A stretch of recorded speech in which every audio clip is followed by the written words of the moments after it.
Iya, Iya. iya.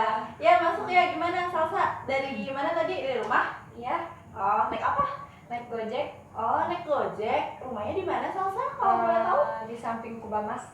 Oh, jauh juga ya. Di samping Kubamas ke rumah ibu hampir 30 menitan ya? Ya, lumayan. Oh, gimana tadi di jalan macet nggak? Biasanya kan kalau hari Minggu macet ya. Maaf, Sabtu ya hari ini? Iya. Oh iya.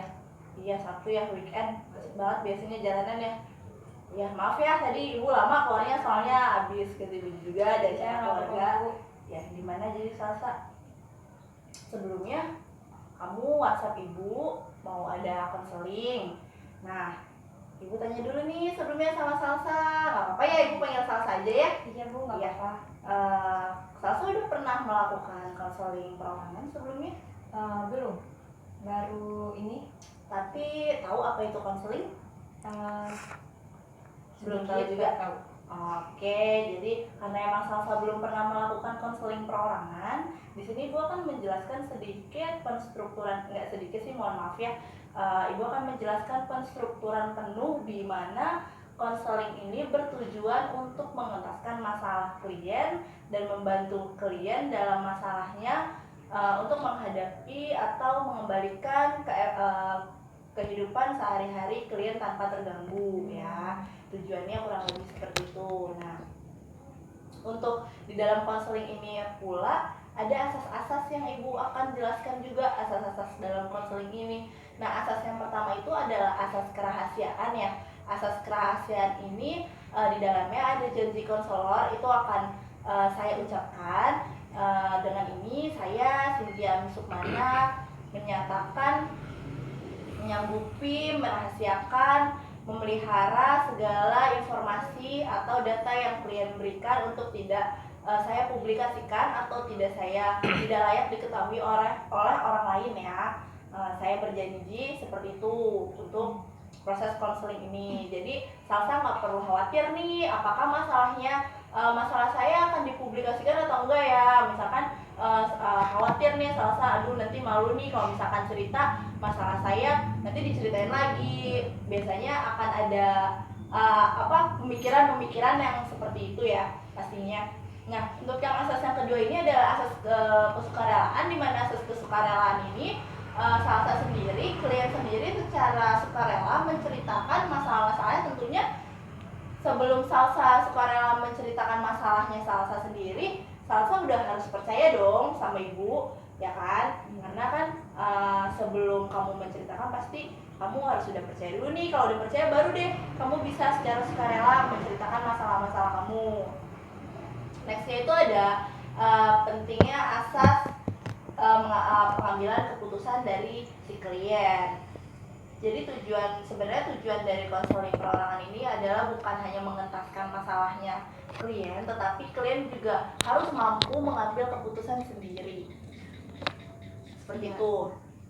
Nah, yang nextnya ada asas kekinian atau asas kegiatan, dan selanjutnya ada asas kenormatifan. Kurang lebih asas dan janji konselor sudah saya ucapkan ya di awal tadi, sudah saya jelaskan. Mungkin kalau memang ada yang ingin Salsa tanyakan sebelum memulai proses konseling ini? Nggak ada sih. Oke, jadi apa yang kiranya mengganggu kehidupan sehari-hari Salsa? Jadi 2018 itu saya sebenarnya harus kuliah. Terus saya daftar kuliah. Dia ketawa. Gimana Salsa? Jadi 2018 itu saya yang seharusnya kuliah, saya daftar di salah satu universitas yang jurusan yang saya inginkan. Tapi setelah saya tes, pas pengumuman ternyata tidak lulus. Di situ saya merasa sedih banget. Setelah itu saya disarankan oleh kedua orang tua saya untuk kuliah di tempat universitas yang tidak saya inginkan. Jadi itu yang mengganggu pikiran saya, yang benar-benar sedih banget. Sedangkan teman-teman SMA saya sudah mendapatkan kuliah, ada yang lulus SBMPTN, ada yang lulus SNM. Di situ saya kayak belum mendapatkan kuliah.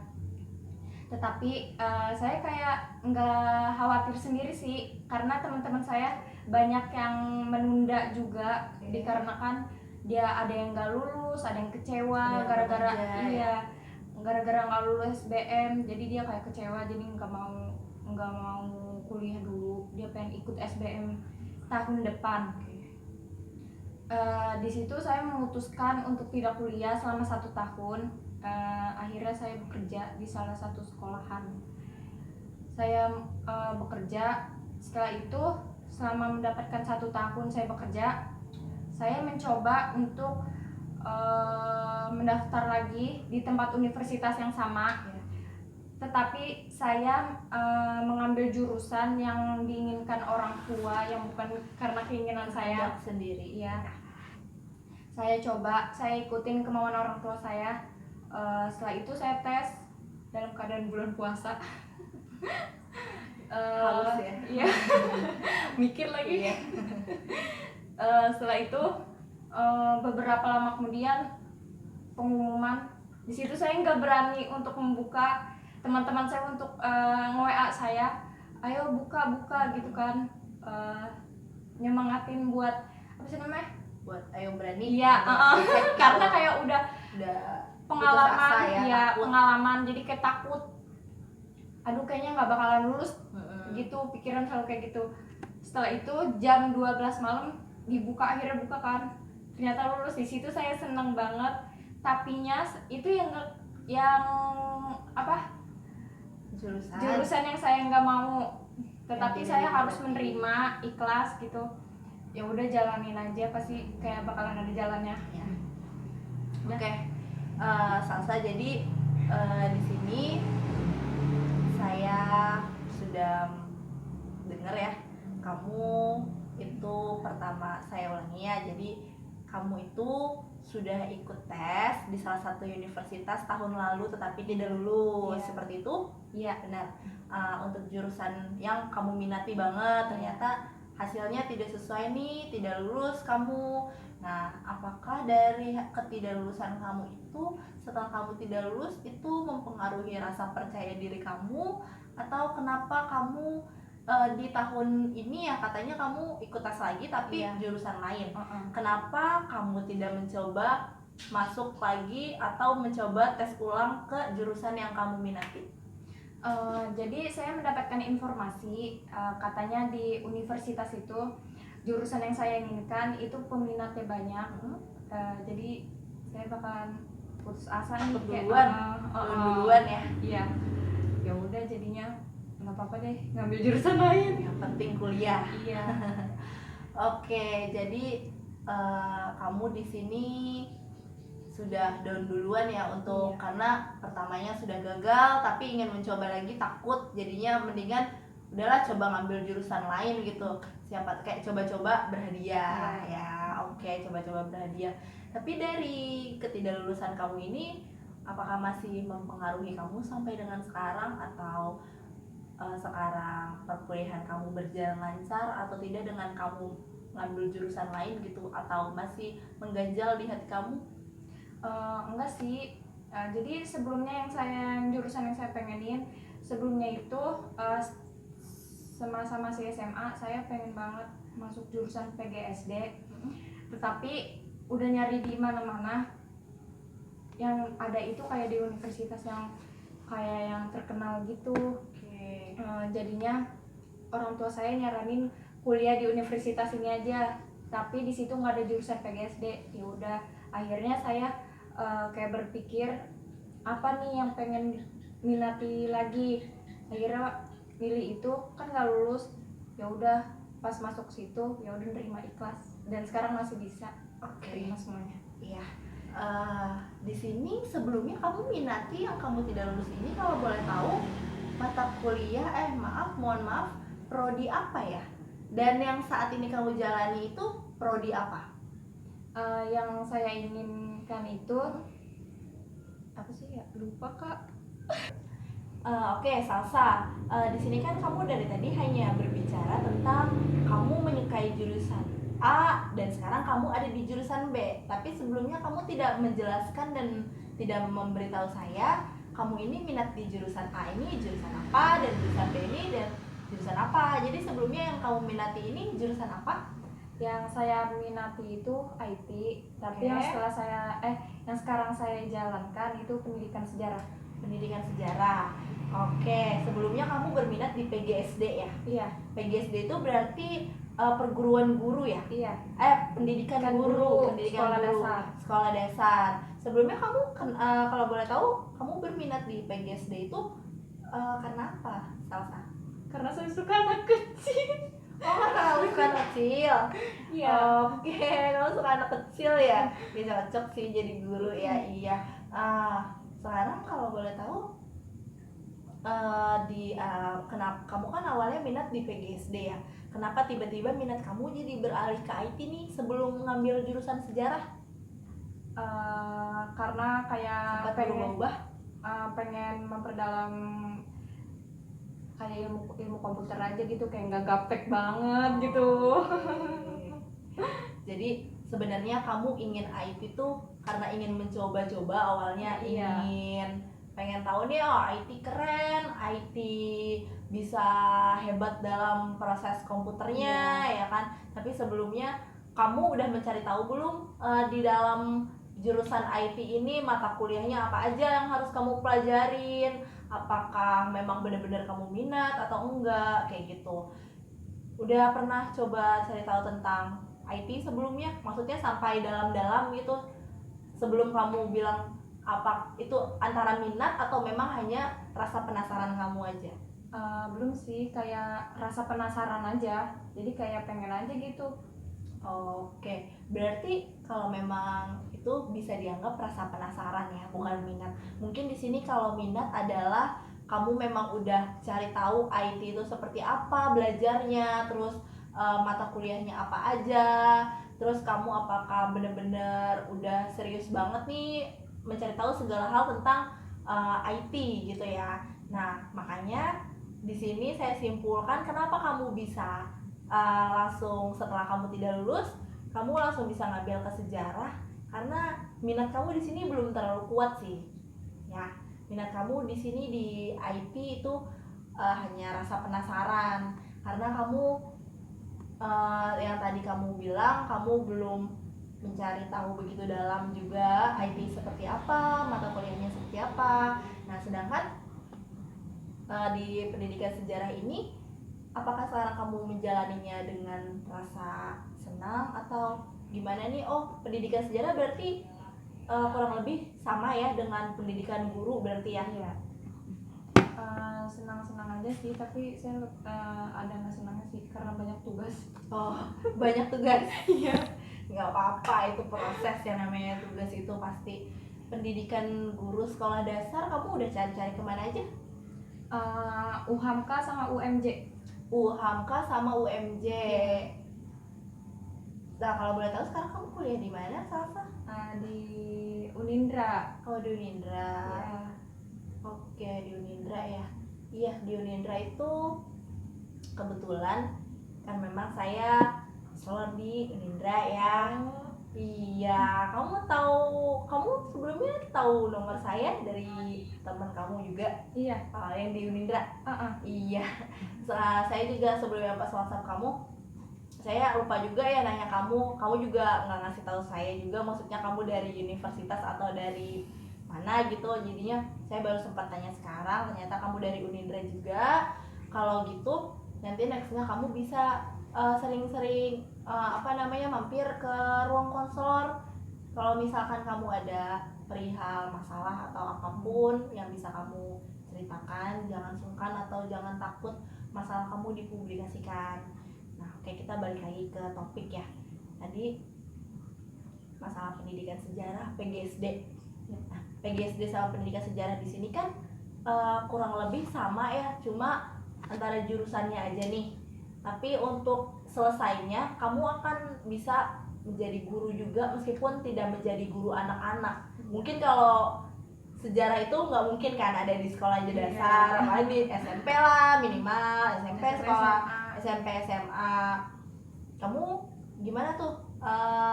Masih minatkah jadi guru atau Apa tetap masih ingin melanjutkan sekolah PGSD-nya? Karena emang cita-cita saya jadi guru sih, jadi ya udah minat aja. Oke, cita-cita kamu jadi guru ya, bagus sih. Itu adalah cita-cita yang mulia juga. Di sini juga kamu menjalankan jurusan sejarah, itu tidak terlalu buruk kok maksudnya itu adalah pendidikan yang tidak terlalu buruk juga ya. Sejarah kan juga banyak yang dikembangkan di dalam jurusannya, dan lagi juga untuk prodi sejarah itu kamu bisa belajar lebih banyak juga ya. Untuk PGSD kan kamu tidak tidak hanya anak kecil yang kamu ajarkan. Ketika kamu jadi guru, kamu mengajarkan siapapun, tidak terbatas umur juga kan. Nah, PGSD. Oke, jadi Salsa di sini kesimpulannya adalah kesimpulannya itu ketika kamu tidak lulus sekarang itu masih mengganggu nggak di kehidupan sehari-hari kamu? Udah enggak sih, alhamdulillahnya. Tapi masih mengganjal di pikiran atau di hati? Udah enggak. Udah enggak? Iya. Jadi menjalani prodi sejarah ini udah bener-bener bisa menjalani setulusnya, sepenuhnya gitu untuk menjalani prodi sejarah? Insya Allah. Oke. Insya Allah bisa dijalanin ya. Berarti untuk kedepannya kamu punya rencana apa setelah 4 tahun ke depan, mungkin setelah kamu lulus dari prodi sejarah? Mengajar tentunya ya. Iya. Mengajar karena cita-cita jadi guru ya. Suka banget gitu ya, maksudnya memang udah bercita-cita sejak lama jadi guru? Iya, udah lama. Apa sih yang kamu minati dari kenapa bisa aku ingin bercita-cita jadi guru gitu? Yang kamu lihat dari profesi seorang guru itu seperti apa, Salsa? Ya kayaknya kalau jadi guru enak aja gitu dalam mengatur waktunya. Mengatur waktu. Terus hal pertama waktu. Mungkin plusnya ya, guru tuh banyak plusnya kan, yang kita tahu ya. Dia bisa berbagi ilmu kapanpun, waktunya juga banyak ya untuk keluarga mungkin ya di rumah ya. Terus ilmu-ilmu yang kamu dapetin juga mengalir ya, karena kamu akan berbagi ilmu juga dengan banyak orang, tentunya kayak gitu sahabat. Nah, di sini kamu kan bercita-cita menjadi guru untuk 4 tahun ke depan ya. Prosesnya itu akan sangat panjang, tentunya nggak mungkin di setiap proses itu nggak selalu mulus. Ada hal-hal yang harus kamu lewatin juga ke depannya untuk kamu bisa mencapai tujuan kamu itu. Nah, nggak hanya tujuan nih, salah satu tujuan kamu kan menjadi guru ya. Berarti di dalam tujuan itu ada proses, ada step by step. Kamu nggak bisa tuh lewatin step by step itu atau melewati proses itu. Jangan hanya berkeinginan atau jangan hanya pengen nih jadi guru tapi kesini tuh kamu nggak bersungguh-sungguh. Kamu harus sungguh-sungguh, kamu harus buktiin juga tuh di gimana ya supaya saya benar-benar bisa jadi guru yang hebat untuk mencapai cita-cita saya kayak gitu. Jadi mungkin karena memang kamu udah plong nih, jadi saya hanya mengamati aja nih, nanti ke depannya saya akan mengamati kamu rencananya akan apa setahun ini, tahun depan. Terus saya akan mengadakan penilaian jangka panjang ya ke kamu. Jadi prosesnya sampai 1 tahun. Nanti setahun ke depan saya akan lihat nih progres kamu sampai mana. Apakah memang benar kamu bersungguh-sungguh bercita-cita ingin jadi guru? Harapan kamu seperti itu, Salsa. Cukup? Oke. Kalau misalkan ada hal-hal yang ingin kamu ceritakan atau masalah lain selain ini ya, maksudnya masalah apapun yang mengganggu kehidupan kamu sehari-hari, bisa langsung datang ke ruangan saya atau ruangan konselor di Unindra ya, tahu ya? Iya, baik Salsa. Terima kasih. Terima kasih ya Bu. Ya, thank you.